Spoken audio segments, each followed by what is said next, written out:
Hey guys, Hailey Lain aka Key Black here with another episode of Off the Cuff. I'm gonna take a little bit of a break from behind the curtain stuff to talk about some other things. I mentioned in the description of these videos that these are gonna cover a range of topics from projects that I'm working on to things that I take inspiration from to, just stuff that happens in my daily life that I'm also inspired by. Today, I kind of wanted to talk about this old radio drama called The Shadow. The Shadow. Who knows what evil lurks in the hearts of men? So I gotta think back. Why did I start listening to it? I think the reason I even started getting interested in this thing is I was talking with Jess and Monpian about various independent projects that were being funded right now. ISOM came up, and so did Razor Fist and George Alexopoulos' comic. I think it just started its fundraiser a little while ago at the time. Monpian made the comment that their comic that they're working on together feels very pulpy, which isn't surprising considering Razor Fist likes a lot of pulp stuff. And I realized I had never actually really read or experienced much of pulp outside of the Alec Baldwin adaptation of The Shadow, and that was a travesty. So I figured, I need something to listen to while I'm doing some work. I'm gonna start listening to these old radio dramas, and maybe if I can find some audiobooks of the pulps, I'll check those out too. Oh my god. It's like the cheesiest thing on the planet. I freaking love it. The premise is basically you've got this guy named Lamont Cranston, wealthy young man about town, and his alter ego is known as the Shadow, basically proto-Batman. He wears this big black fedora, long red scarf, big black cloak, and his whole thing is that he clouds men's minds so that they cannot see him, and he solves crime a little outside of the law himself.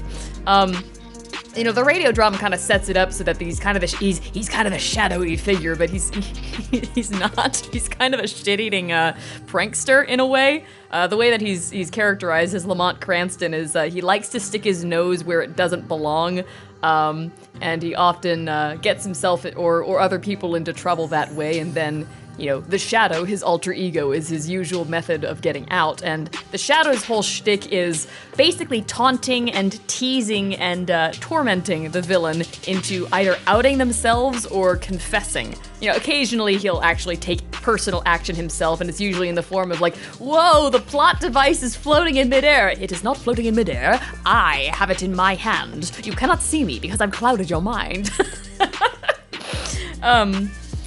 Yeah, so the funny thing is, too, the whole thing about The Shadow is, I think it was Monpian who pointed out that The Shadow was written as a pulp series, long before Freud or Jung kind of came to their final arguments. I'm paraphrasing as best as I can. I haven't really read any of Freud or Jung myself. I do know, though, that Jung talks a lot about the human shadow reaching all the way to hell, and the shadow is basically that part of yourself that is evil, that wants to do both you and other people harm, and so it's like the part of you that is kind of the gremlin, as Jess calls it, the gremlin. Jess kind of made the point there's kind of a coincidental relationship between the Shadow, he who knows what evil lurks in the hearts of men, and what Jung would later call the Shadow, which is the evil that lurks in the hearts of men, Of course, the Shadow himself is a good guy in his own series. It isn't a perfect analogy, and it wouldn't be because the Shadow was in publication before they came to their final arguments, but I do find it interesting. I kind of dipped my toes into the pulps as well, and I found out that, yeah, the Shadow in the pulps is a lot darker, a little more evil adjacent himself than the Lamont Cranston that's in the radio dramas. It's, not to say it's any more serious. It takes itself more seriously, but it's still very, very goofy. It's so cheesy. I freaking love it.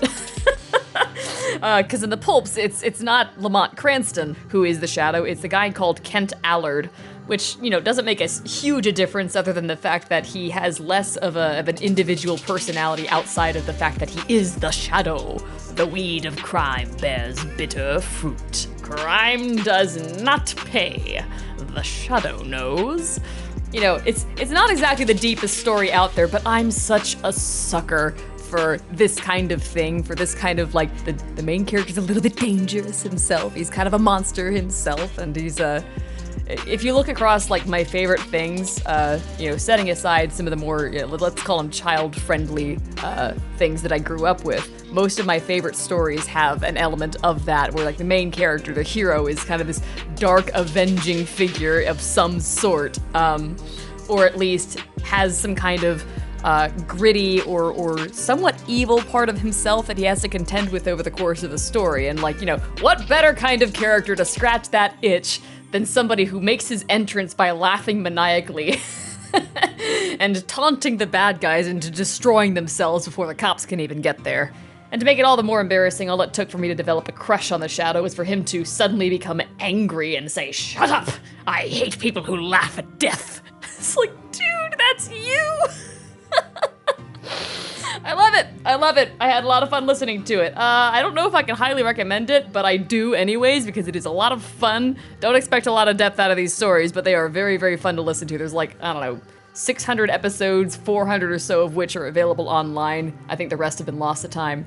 Anyways, those have been a lot of fun. I'll probably keep talking about a couple of these other stories that I take a lot of inspiration from in the next couple of videos, so stay tuned. See you guys next time.